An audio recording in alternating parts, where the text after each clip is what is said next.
You're here! Finally! Is something wrong? Monsieur Durvalette and Lady Farina, they seem to have gotten into a dispute. Please go see for yourself.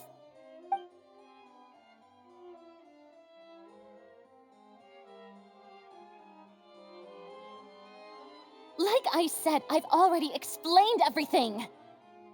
And yet the problem has not been properly solved. There is little space for excuses between us. It is not my intention to offend you, but please, tell me where you stand.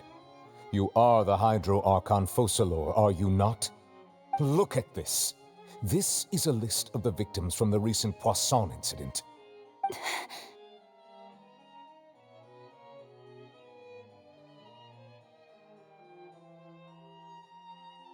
You mean... they're all... We did not arrive in time to avert this disaster, and I will not have it happen again. I will say this once more. You must tell me everything you know. Yesterday, I found 3 stone slates in some ancient ruins near Poisson. Do you know anything about those? Seriously? You're questioning me like this is a court case now. I don't know anything about that. But you found them in some ancient ruins, you say? That's correct, which is why I came to ask you some questions. There should have been 4 slates, but one of them was missing. The other 3 feature different images that seem to correlate to the prophecy. The prophecy? The second of these slates depicts the previous Hydro Archon Egeria kneeling before a floating island in the sky, as if confessing something. Do you know nothing of this either? I don't. I've never seen such slates. I'll ask you again. Do you really have no information regarding the previous Archon? My deciphering of the slates indicates that the Hydro Archon Egeria once had to confess to, or apologize for, a certain sin. If anyone would know about it, it should be you. All gods don't have the same secrets, you know. She was herself and I'm me. Is it really so strange that I know nothing? I understand your concerns, but I'm sorry. I just don't have anything to tell you. Forgive me for saying this now, Lady Farina, but I have long known of your various secret investigations into certain matters.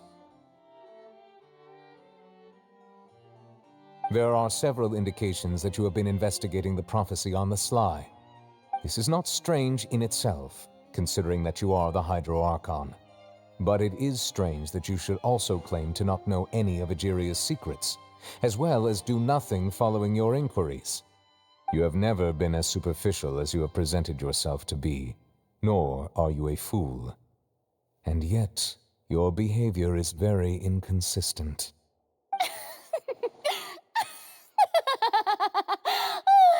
So you've been watching me all this time, have you? I didn't think you were that type. You... Well, since you know about my secret investigations, then you should know I'm actually working to take care of it. There's no point questioning or suspecting me. You're the Eudix, but you're still my subordinate. You should be following my lead. Just trust in me, your Archon, and do as I say. Never mind whether you can truly convince yourself to or not. It'll all turn out fine. That's all I have to say. We do not discuss this matter again. Oh, the opera's about to start. Toodles!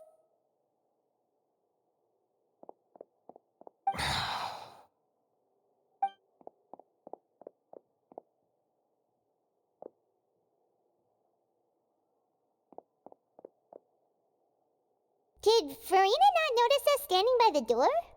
Wonder what's up with her. She was smiling. She didn't seem in the mood to care if we were listening in or not.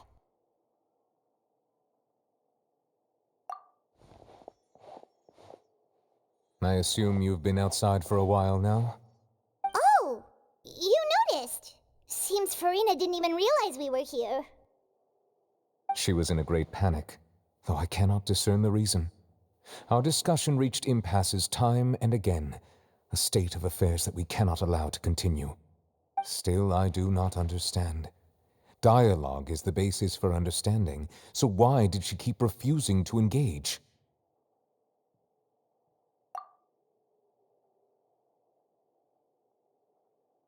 Everyone in her inner circle has noticed that she is hiding some secret. The issue is her attitude. I fear that she will not reveal anything unless absolutely forced to. We may have to create a situation in which she will have no choice but to speak. Oh? Like what? Normally, people will only reveal the truth when standing trial. Perhaps we must have the Hydro Archon experience just such a scenario. But Farina's seen so many trials, and she's really good at dodging questions. How do we make sure that she won't just slip away at the first chance she gets? We will need to consider this thoroughly, join forces with various parties, and then do what we can.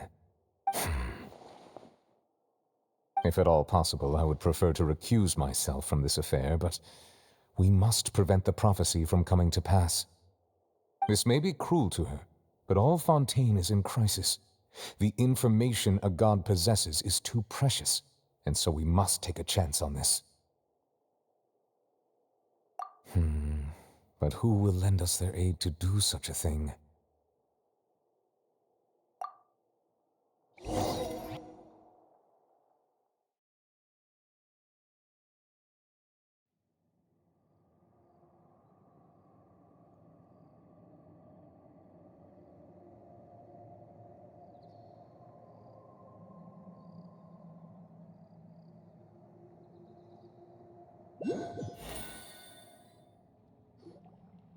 Well, that's everyone, huh? Speaking of which, it was pretty smart of you to think of hiding here. Poisson was just involved in a disaster, so it's presently devoid of people. That naturally makes it the best choice. And here you are drinking tea like it's the most natural thing in the world, huh? That's what families should do. Sit and enjoy a leisurely time together. It's nice to enjoy tea here, you know? Care for a cup? Lend me your ears, everyone. Or perhaps one of you might like to start us off. How about you, friend? Me? No, I don't think I can. Then how about you, good sir? I fear that I will cause the mood on this boat to become as somber as it is in court. Well then, I guess we're lucky we've got a local like me to organize things. Wonderful, the spotlight at last. I guess I'll be facilitating things from here. That was a little long-winded, don't you think? Oh, you might be right. Anyway, to cut to the chase, our friend here, the Traveler, has brought us together to discuss something. As for what that is, well, let's start by saying that we'll be pooling our efforts together to create a series of traps. Oh, how intriguing. Well, it's just an expression, really. One that I just learned from Chlorand, and used on the spot. So, let's invite her to explain in detail. A round of applause, please.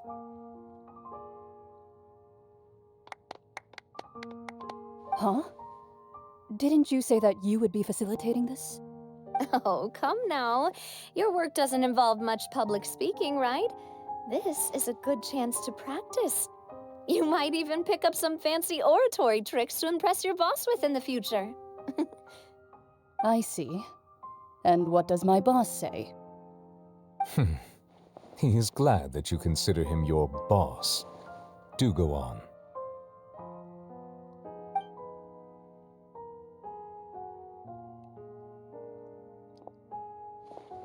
In that case, do any of you have experience hunting? Not that I recall. Fremine and I once used a wooden stick in a basket to catch wild rabbits when we were younger.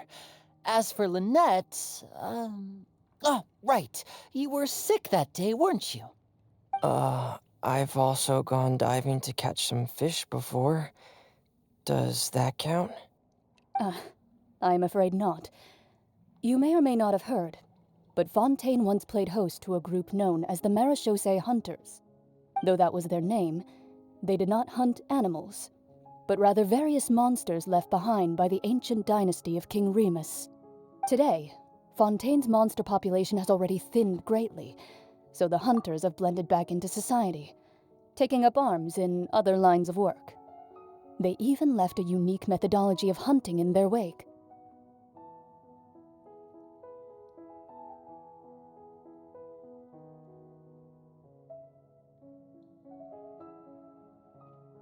A trap comprises of the following components: bait, a trigger, and a containment device. Sometimes a lethal implement will also be necessary to deal with the prey. So, if we were to build a trap together, right now, what would you choose to build it with? For me, I would prefer something basket-shaped. Pigeons and rabbits will see the bait and naturally enter the snare. Our line of work requires a deft hand, and we're some of the best in the industry, so you can count on our techniques. You used some of those techniques while moving the people of Poisson, didn't you? My subordinates mentioned that you even performed some magic for the bawling children. Yes, and I even managed to gather some intelligence in the meantime. I'm quite the multitasker if I do say so myself. I'm afraid I can't claim that as my strong suit. I prefer more stable methods, like placing bait in the water and waiting for the fish to come within reach. That's the kind of method I would count on.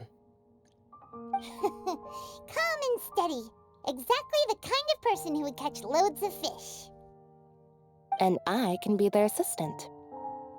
With discretion, I'm sure. I'd probably use some sort of mechanical animal. Papa once bought me some small clockwork squirrels, mice, and such.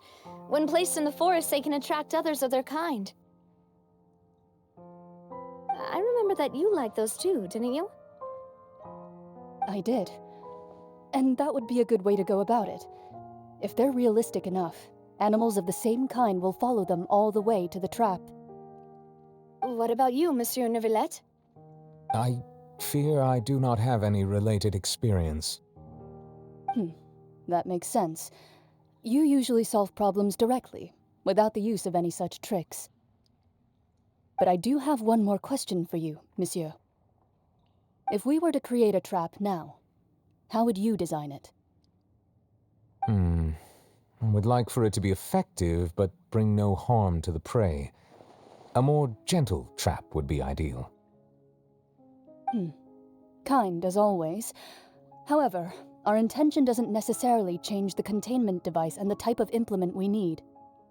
If we wanted to kill the prey in one strike, we would need a powerful implement. However, that also goes for prey that must be captured and safely contained. Wait, why's that? Only a hunter who's a true expert at subduing their prey can snare it without harming it. The line that divides life and death is often exceedingly thin. So are we going hunting together? Huh. We hadn't thought of seeing ourselves as hunters. It kinda works, but maybe it's still not the best metaphor. If our means of capturing and dealing with our prey is to put them on trial, then the hunting metaphor is actually quite accurate.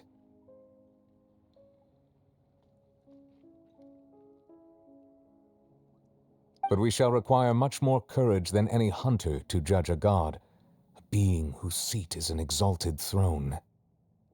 Oh, so that's what's going on. Sounds very interesting.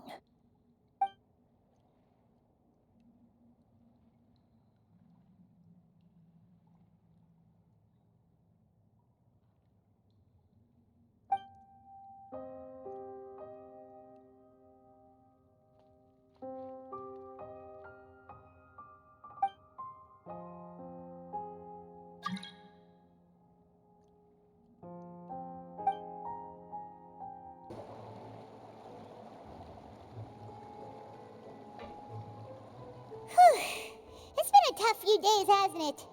So much has been happening. Paimon didn't think the meetings would go on for so long, but everyone seemed pretty fired up, huh? Paimon thought they'd be at least a little frightened. Well, Fremine was, now that Paimon thinks about it, but everyone else just looked a little surprised.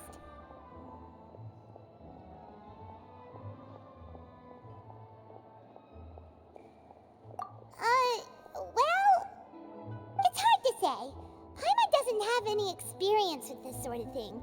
But with you around, Paimon sure will do great. After all, you're the most reliable person in the world, aren't you? huh? Did you just pour some tea? Paimon didn't notice you doing that at all. Then what's that? Paimon's never seen that cup before.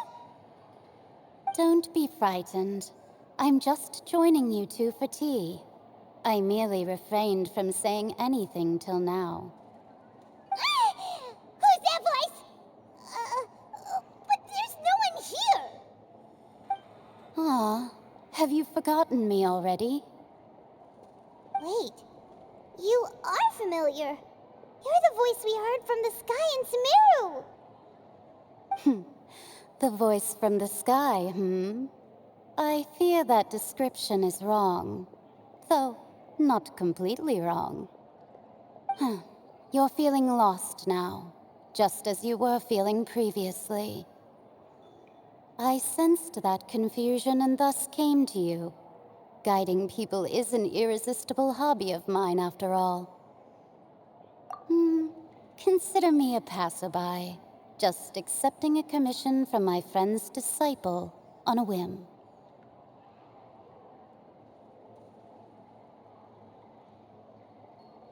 The prophecy. Yes, what has been prophesied will be fulfilled.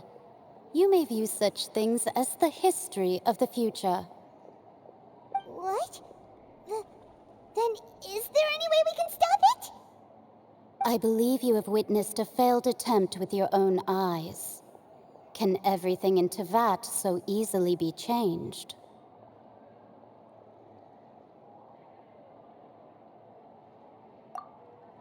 Ah, so you've caught on. Just as prophecies are usually only the future as seen from the perspectives of the gods, could things be happening in hidden corners where the gods' gaze does not fall? Are the things that you shall see different from the fate that the gods perceive? What is she talking about? It all sounds really impressive and important and stuff, but it also sounds kind of scary.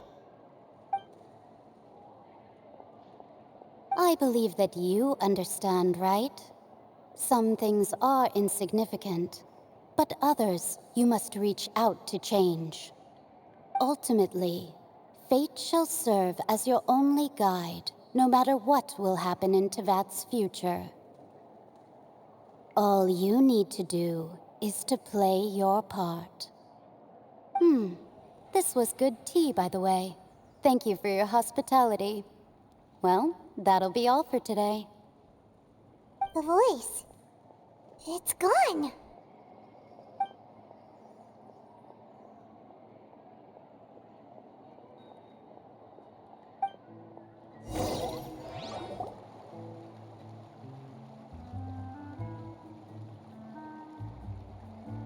What? I want to hear someone talking. All right, coming. Hey, it's you who's getting lazy, okay? Well, I see I've walked in on some lively banter. Mona! Fine, just fine. I went to take part in that Steambird panel. It turned out to be more interesting than I expected. Not all Fontanians are pessimistic about this. One journalist mentioned that sitting around and waiting for the end to come would be wrong, and that they should make their own rescue preparations. I agreed, so we had a brief chat with her. Did she have pink hair by any chance? Why, yes, it was Charlotte. I assume you've heard of her, no? That daredevil journalist? I'm in full support of her view. Prophecies are very important, but how can people allow their lives to be commandeered by just a few words? That's right! Paimon's glad to hear something sensible for once. Ah, yes. About what we had discussed before. I did try, but I'm afraid I couldn't reach the old hag. I'll try again tonight, but I wouldn't get your hopes up. Huh?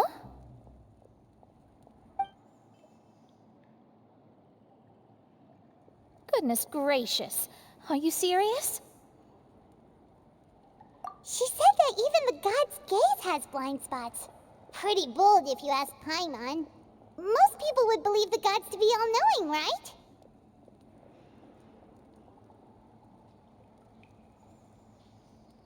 The Hexen Circle members are certainly anything but ordinary. As for the mage named N, the old hag has mentioned her a few times. She said that N's sense of direction is incredible, and that she loves guiding those who are lost.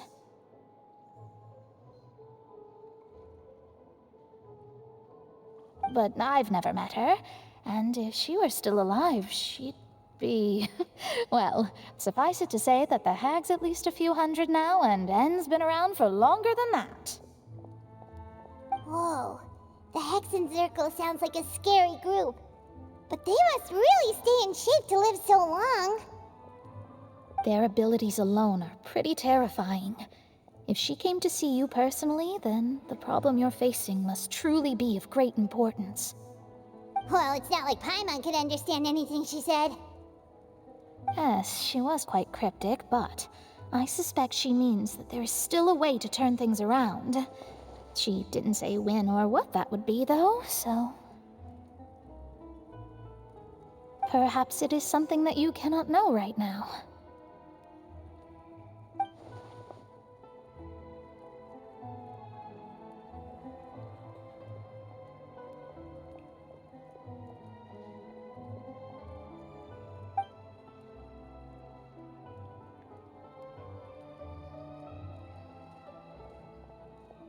Traveler, Paimon, are you two all right? Oh, we're fine. We're just a little down right now.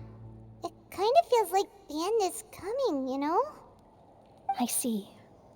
I feel that same sense of desperation, too. I guess you could consider me someone who has often witnessed fate. So far as I have seen, it cannot be swayed. But even so, I still hope for, and believe in, miracles. Astrology is eternal and rational, but fate may not be. It is cruel, but it can also be beautiful. Perhaps that's what N was trying to tell you. Not to lose heart, and to believe that what you are seeing playing out before you is not yet set in stone. I did originally think of steering clear of all this, but I couldn't. Even if this is all futile, I still wish to help everyone. If we don't struggle to the last, then how can we face the end when it comes? Huh. You do have a point. There I go, talking about astrological principles again. Sorry about that. The moment I start talking about work-related stuff... I need to get going. It was worth trying to comfort you, even if only a little. I believe that you'll help those who are struggling in the same way I did. I suppose that might be why we always seem to meet by coincidence.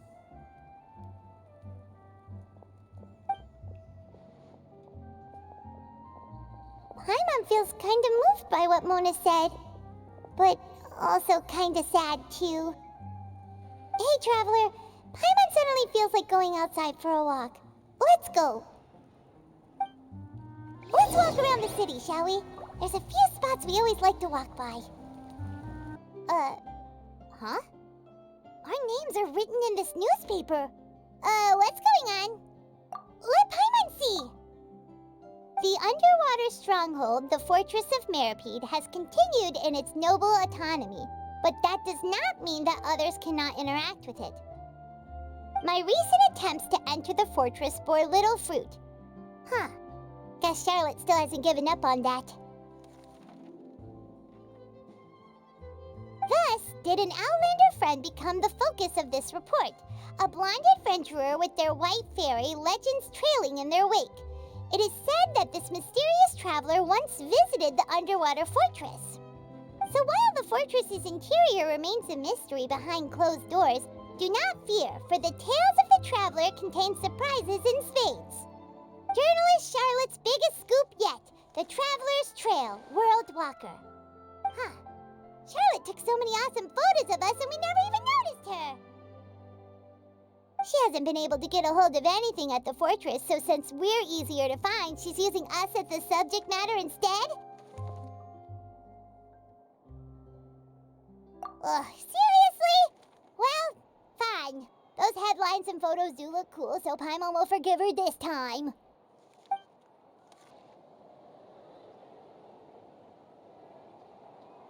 We're here! Paimon's hungry. Should we go in and get something to eat?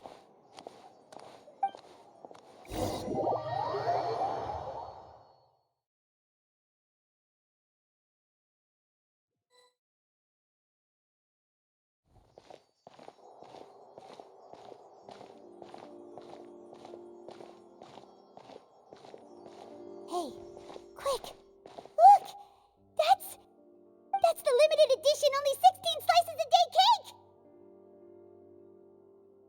It was so delicious the last time we tried it! Despite the tense situation we were in, let's give it another go! I'm sure it'll be great! One slice of cake, please. Someone showed up after all! Oh, wait, you're the one from the Palais Mermonia. Oh, are you here to buy cake too? It seems Monsieur Nervalette was right. You really can eat. Wait, did he really say something like that? That's right. Even he has his own preferences when it comes to food. As for me, I love the cake and coffee here. Do you come here often? Usually every day. Every day? It's part of my daily schedule, apart from work. I shall have my cake and coffee. Then what if someone told you one day that this place would be closing soon, and you wouldn't get to eat cake here anymore? What would you think? But why would it close? Well, Paimon doesn't know either, but maybe the waters will rise tomorrow. You know, like in the prophecy. Oh, the prophecy. To be honest, I haven't paid much attention to that. No, still, even if there'd be no more cake tomorrow, that wouldn't keep me from having some today. No, it's the same for eating in general. You might not be able to eat tomorrow, but if you can do so today, then you should carry on. That's what people call living, you know. Huh. Don't be sad. Excuse me, could I have 2 more slices of cake to go? These 2 slices are for you. Sijuin said that this kind of expression you're making is what humans call being sad. Oh, you know Sijuin? I sure do. She was born before me, and she sometimes comes to the surface to teach us things about humans. She said that humans are creatures that are saddened easily, yes, and you can only lift their spirits by feeding them delicious food. So please try the cakes here. I've got something else to do, so I'll be going now. You two try to stay in a good mood after eating, all right? Bye.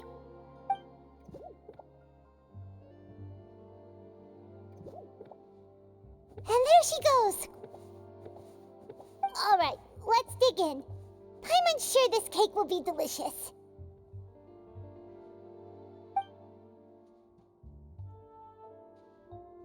It's more delicious than last time, and the flavor gets even better with a sip of tea.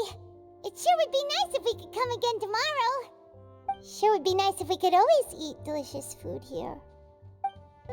Wow! If it isn't the Traveler and Paimon! Oh, have you seen the article I wrote about you? Ha! You've got some nerve! You just use dust to make some quick mora. Oh, you needn't worry about that. I heard that you were in Poisson some time back, so I sent you a letter to discuss just that. It appears you didn't receive it, though. It's all right, though. I've set aside the amount intended for you. I've even set the table with some food. Really? Oh, you're the best! You're almost a little too easy to win over, Paimon. If I were a journalist with ulterior motives, you'd be in trouble now, you know. Oh, Paimon knows you're not like that.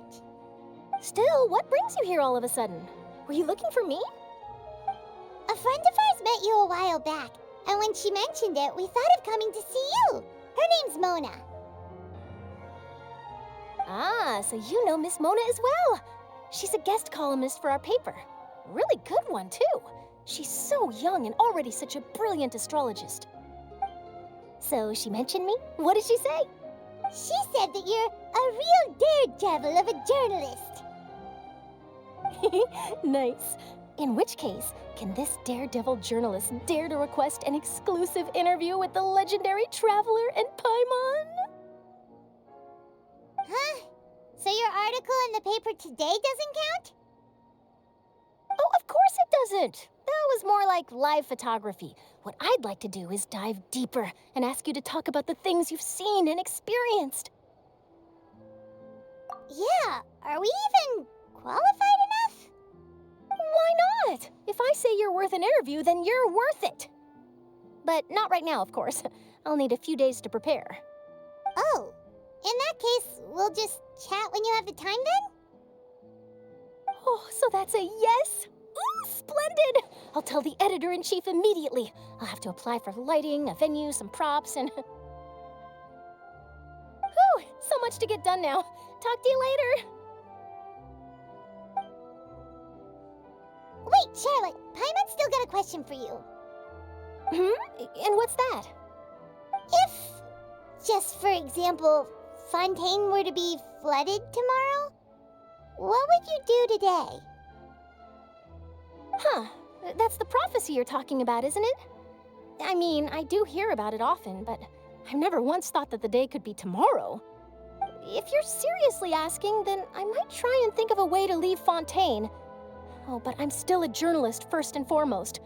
That means I have a duty to be reporting from the scene. And secondly, I wouldn't forsake my homeland that easily. From what I've seen, most people don't know what they'd do should the worst come to pass. In truth, it might be better just to behave like normal rather than worry over such an end. So in all likelihood, I'd probably still be prepping at the office for that interview of ours. I know what you're thinking. That sounds a bit sad, but I've always believed that it's best to do what you enjoy. Just think about it. If this nation really were to be suddenly destroyed tomorrow, but I still successfully finish an exclusive interview with a truly unique person, then the story I would wind up writing would truly be timeless. And then do you know what I'd do? Well, I'd write that story, send it for printing, and use messenger pigeons to get copies out to the various nations as soon as possible. I'm not a dreamer, nor am I a workaholic, but I do love my job, and I'd be proud of leaving such an article behind. I guess you could say that I was born to be a journalist. But anyway, that's my answer. And on that note, I'll get back to my preparations. That's so nice. All of a sudden, Paimon actually kinda envies her. Anyway, let's go and take a look at the sea, shall we?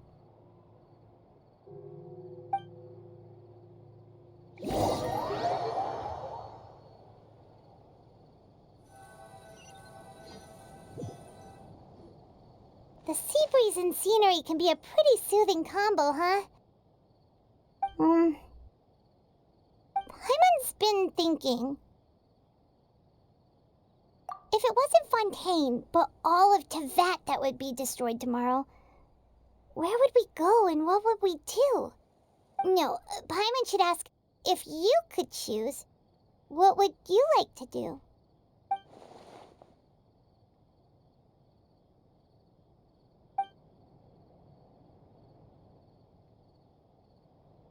We've always been moving to the next destination, so we haven't spent much time thinking about these kinds of things. We didn't have to either, with us always being on the road and whatnot. You mean, still traveling?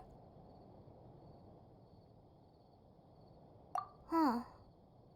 Wait, isn't that what we've always been doing?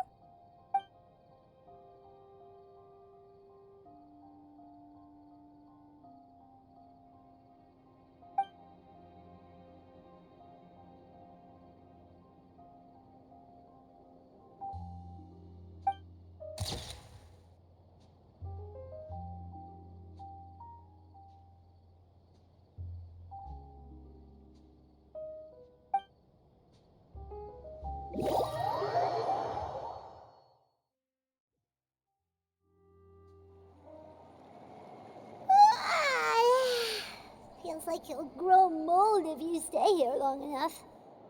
But it's still better than the Fortress of Mascarade, that's for sure. It's not only damp there, but salty too. Ah, so the two of you are still here. Wonderful. Oh, you're from the Palais Mermonia, aren't you? Yes, I'm Isadora. Monsieur Nervillet sent me to look for you two before. I heard that afterward you went to the Fortress of Mascarade.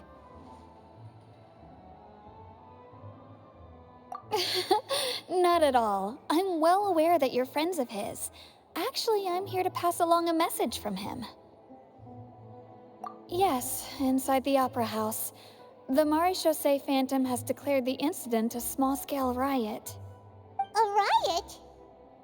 Well, that said, I don't personally think it was that serious. Lady Farina was watching a performance at the Opera House, and while she was resting during an intermission, some other audience members suddenly started harassing her, loudly accusing her of doing nothing about the prophecy crisis. And before she could respond, others started to join in. The crowd continued to grow, and protests against the Hydro Archon started to break out. So people have started to put the blame on Farina.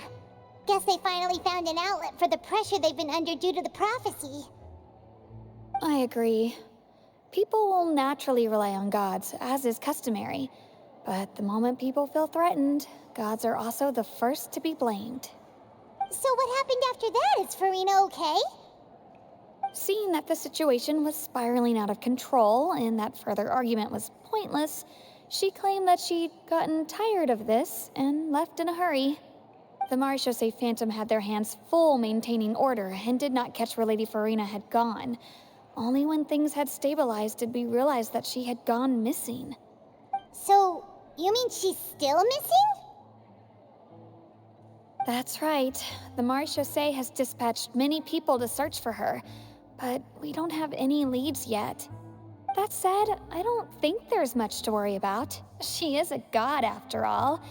Even if she were to fall into the hands of rioters, what could ordinary people do to her? Good. Monsieur Nervillet sent me to tell you about the situation, but he didn't say anything else. Don't worry, this is more than enough to go on. Thanks for keeping us informed. Ah, is that so? Well, all right then. In that case, you two take care. I'll be heading back to the Palais now.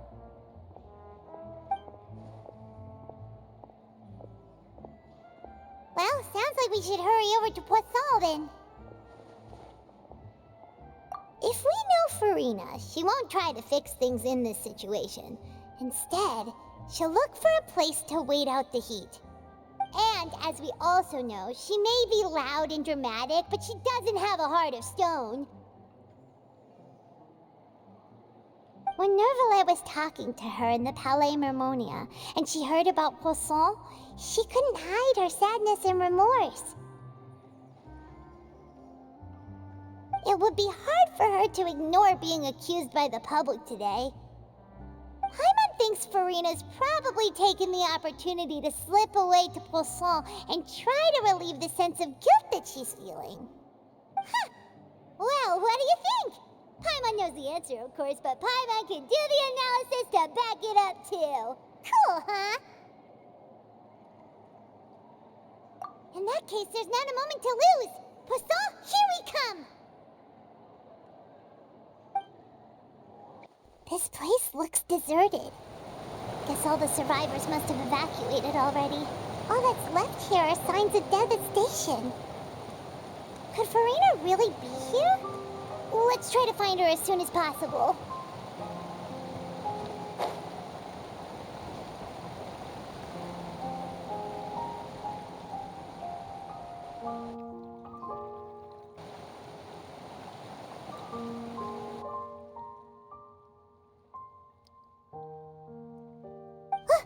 That's Farina, right over there. She really is here all on her own.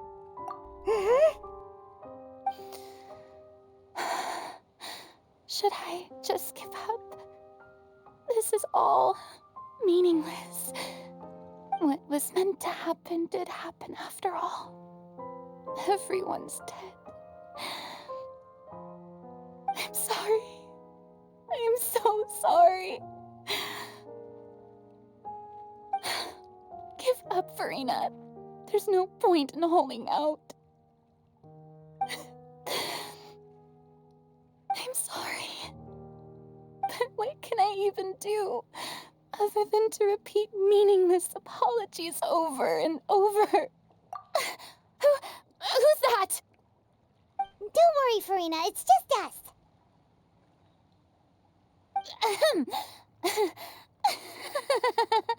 So it is you, blonde traveler from another land. Why, I almost thought you were someone from that mob of my ignorant subjects, come to kneel and beg for my forgiveness. Farina, you were crying just now, weren't you? The tear stains on your face are obvious. What do you mean, tear stains? Oh, I remember. The show at the Opera House earlier this morning was so moving. I'm still trying to process it. Who did that uncivilized rabble think they were, disturbing my enjoyment of the arts? They even dare to tout their Archon. I must teach them a lesson. I can just imagine their twisted and frustrated faces once they realize that I'm nowhere to be found. Oh, and I'm sure Nouvellette and those people from the Marish Chaussee Phantom are freaking out right next to them, too.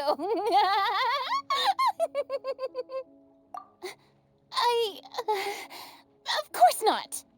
Hey, there she is! The Hydro Archon's over there! Quick, after her!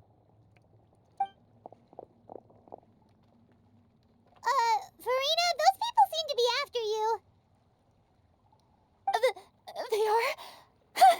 They're just some rabid fans who want to cut the line because they haven't been able to meet me in person, aren't they? That's against the rules. I can't let them get their way. Farina just ran off. Quick, we have to catch up with her.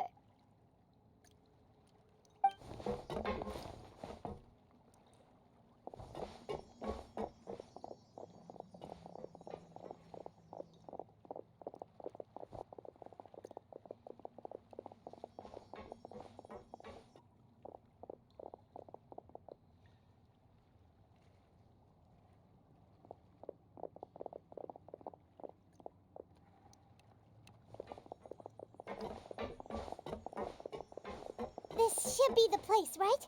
Hey, Farina! There's a good hiding spot over here. Quick, come to Paimon before the rest of them catch up to you. What? What is this place? Hurry, they're almost here. Fine. I suppose haste is warranted. Lead the way.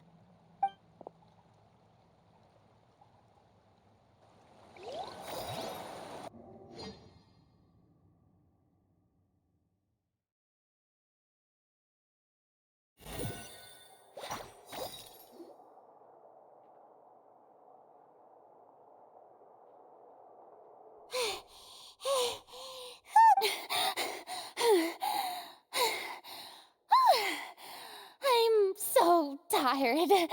I totally thought they had caught me. No, I mean, I merely gave in to the sheer enthusiasm they displayed.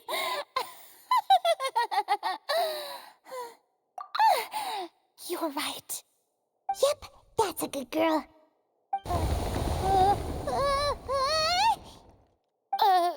What's happening? The ground's shaking. Is it an earthquake? Yeah, a quake of this kind preceded the flooding in Poisson, didn't it? It can't be. It's happening again. Well, there's no need to worry too much about that. Neverlette's made some emergency plans, so the evacuation should go a lot smoother this time. Yeah, I hope you're right. But the people of Poisson, they've already...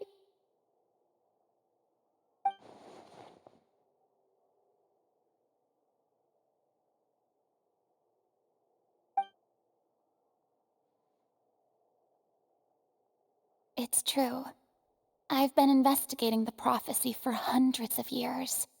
I once had informants all over Tevat, searching for clues and feeding information back to me. I've tried all kinds of ways, too, to hold back the sea. Anything to keep the coastline from advancing. But all my efforts proved to be futile in the end. Really, the truth has been clear to me for a very long time. We cannot make an enemy of the divine. No matter what we do, the will of the heavenly principles will have its way, and the prophecy shall be fulfilled. Give up. I do love the sound of that phrase. It would mean finally coming to terms with fate, but also for me to finally be free. Indeed, I've thought about giving up so many times, especially after we almost lost Poisson. Fate is really unreasonable, isn't it? It has no heart and obeys no rules. The prophecy has only just started to come true, and so many people have already lost their lives. But just now, it all became clear to me. I still don't have the right to come to terms with fate on behalf of everyone else. As long as the final moment hasn't come, it's still not too late. Don't worry. I will keep hope alive for everyone until the very end. Well, that's enough for now. I got the impulse to play the stricken maiden, but honestly, considering my rank and station, that wasn't a good fit at all. Don't take any of what I just said seriously. How could I possibly let Fontaine fall to the whims of trivial prophecy? Come on! Paimon could have sworn you were actually being honest just now.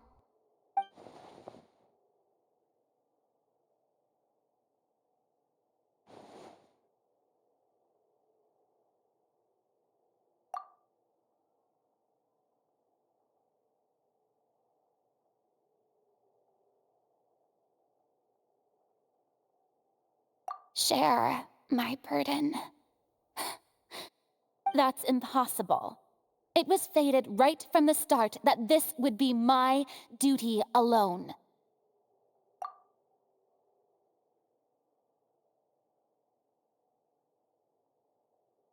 A witness. Yes, I've heard that you came to Tevat from beyond the stars, yes. In other words, you never belonged here. And if Tevat is, in its entirety, a show on a stage, then you're just a spectator, aren't you? If that's the case...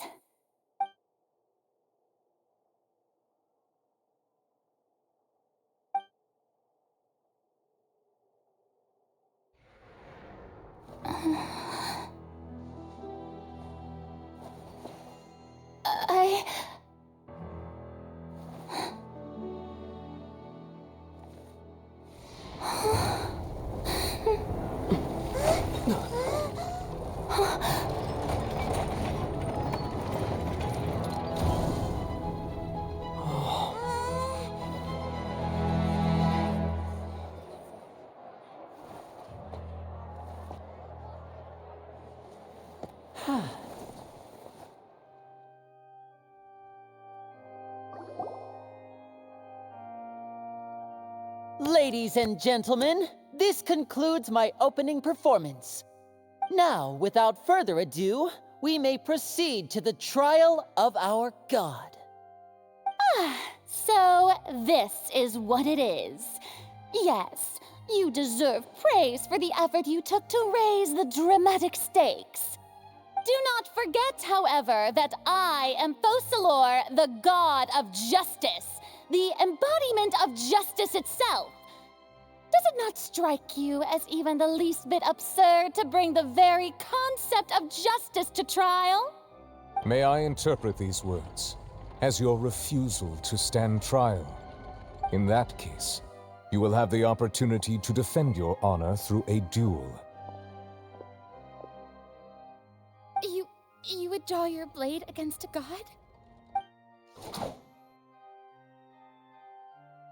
I see. It seems like you have made up your mind.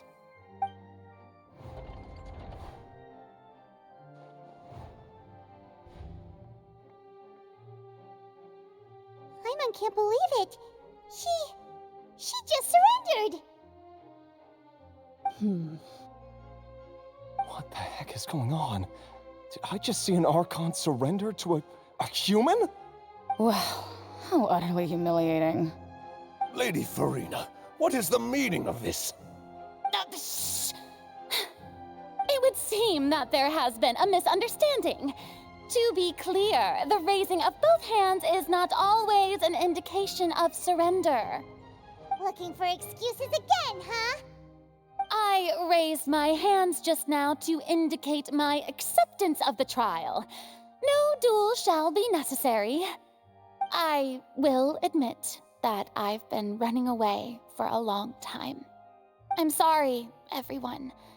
I was unable to protect the people of Poisson. It is my duty to stand trial for my crimes. You are not the only ones to be disappointed in me. I, too, am exceedingly disappointed in myself. But now, it is time for the Hydro Archon to show you her courage and resolve. I, Farina, will use this trial to show the world the true meaning of justice! This time, I will protect you. Applaud and rejoice.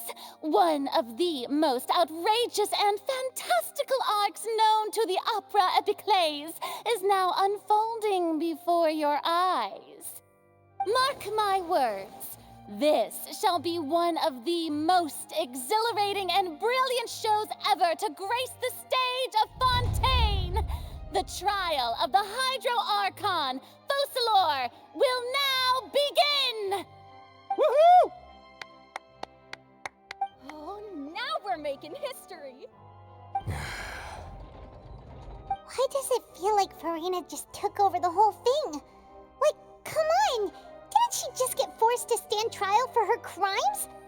Also, even though she's still acting super dramatic, she is taking this seriously this time, right? All right, then. Who will be my opponent in this trial?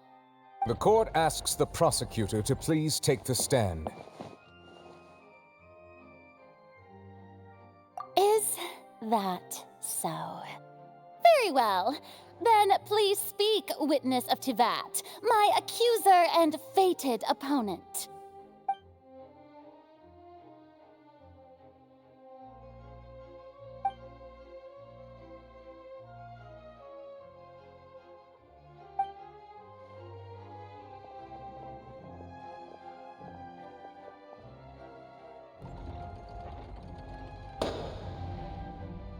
Also, please allow me to ask, as a final question before the trial begins. Just how much work did you do to force me onto this stage? Well, we did do a lot of prep after the meeting that day.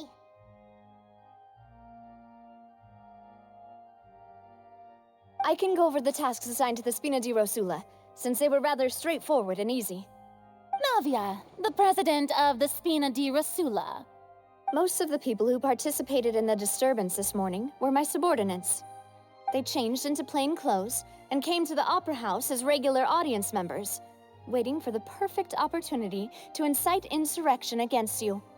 The people's resentment against their Archon has been building as more and more of the prophecy is fulfilled.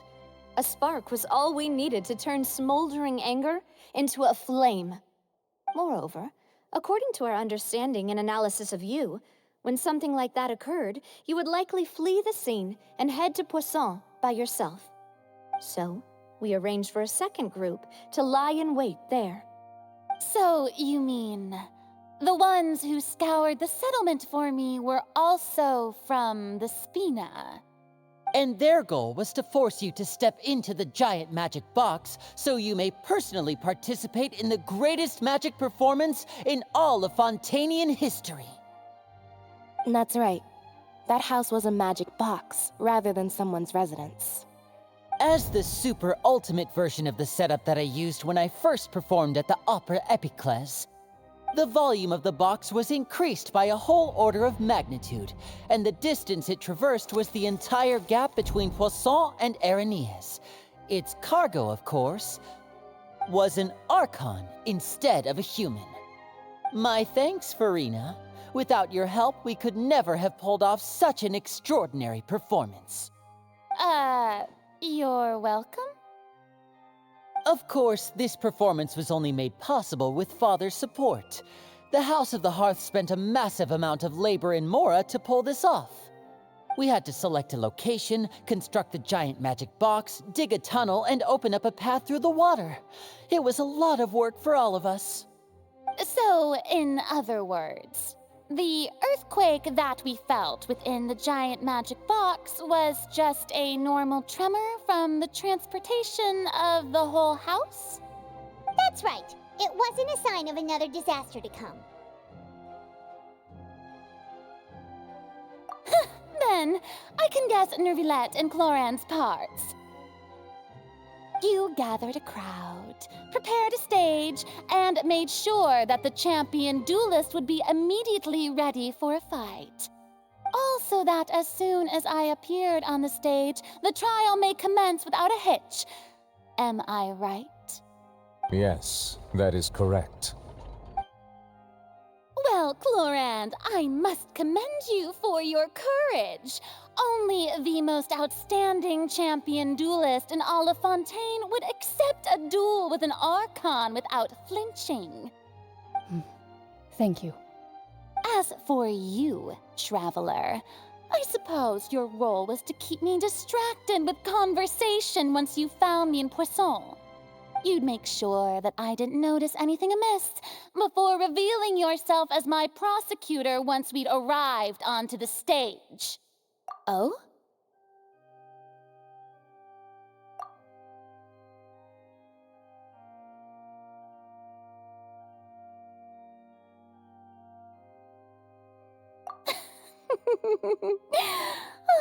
Is that so? Then I suppose I must have missed my final chance. It's fine. It matters not. What's done is done. The stage is already set, so there's no reason to disappoint the audience. Let's see this trial through to the very end.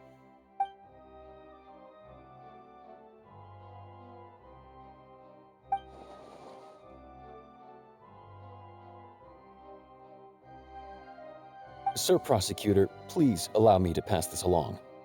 This is a document that Miss Charlotte applied for and received permission to share with you during the trial. According to her, it should speed up the proceedings. Huh? Charlotte wanted to give us something? Oh, so she's here too! Hey, Charlotte! Oh, let Paimon see. Isn't this the exclusive interview that she did with us before? So she's already finished it, huh? Wait, then that means this document is a perfect timeline of everything that's happened ever since we stepped foot in Fontaine! So in other words, we can refer to this anthology of evidence every time we want to use something from our journey as evidence for an argument! Let's quickly confirm the information in it. Just think of it as a refresher, alright? You defeated the Hydro Archon in the very first duel you took part in at the Opera House. That's one for the history books, all right. I didn't think that you'd wind up getting to the bottom of the case I'd been following all this time. I guess you could also see this as a happy coincidence. This is the first time Monsieur Neuvillette had a difference of opinion with the Oratrice. Even the Hydro Archon can't figure it out. A Fatui Harbinger. She's an extraordinary person. Her instinct must mean something. The fortress of Meripede was almost destroyed in a single day. That I didn't witness that scene personally will always be a source of professional regret, I think. According to Monsieur Neuvillette, both Child and that whale should have been in the primordial sea at that time. I nearly lost my awesome friend Navia. To be honest, that still gives me shivers. The words of someone as extraordinary as a witch can probably only be truly understood when something surreal happens to you.